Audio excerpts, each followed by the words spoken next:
حاول تبقى مرن على قد ما تقدر. المرونة حلوة، المرونة دي أهم حاجة في الدنيا، إنك تعرف تتأقلم مع المشاكل ومع الواقع ومع الناس في زمن صعب، مع ناس صعبة وحياة صعبة ودنيا صعبة وشغل صعب والتعامل صعب والأفكار صعبة والأحوال صعبة والبلد صعبة وكل حاجة صعبة وممكن تكون مستحيلة لناس كتير. فاحمد ربنا، احمد ربنا ان هو ادالك الفرصة انك تقوم وتقف من تاني على رجلك. احمد ربنا انك قادر تقف تاني على رجلك. احمد ربنا انك لسه بتتنفس. احمد ربنا انك لسه بتفكر. احمد ربنا انك لسه عايش. ما يبقاش عندك ألفة المعصية والتعود على النعم. يعني ايه؟ يعني من كتر النعم اللي عندك تبقى انت فاكر ان انت ما عندكش حاجة. عايز تعرف النعم اللي عندك بجد؟ انزل روح المستشفيات وروح المقابر، وانزل روح شوف المناطق العشوائية الناس عايشة فيها ازاي، واحمد ربنا على كل النعم اللي انت فيها. احنا في زحام من النعم،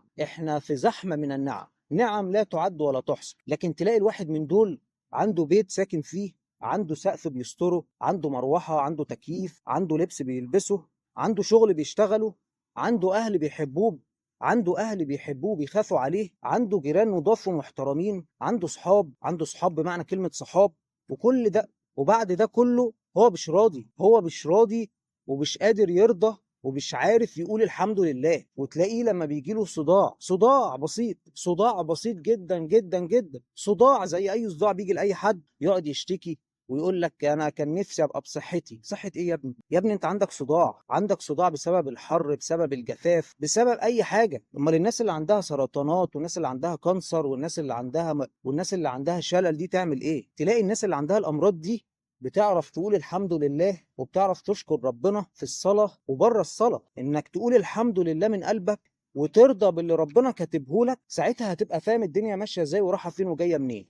والرضا هنا مش معناه الخنوع ولا الخضوع. الرضا هنا يعني انت بتسلم امرك لله وبتشتغل وبتسعى.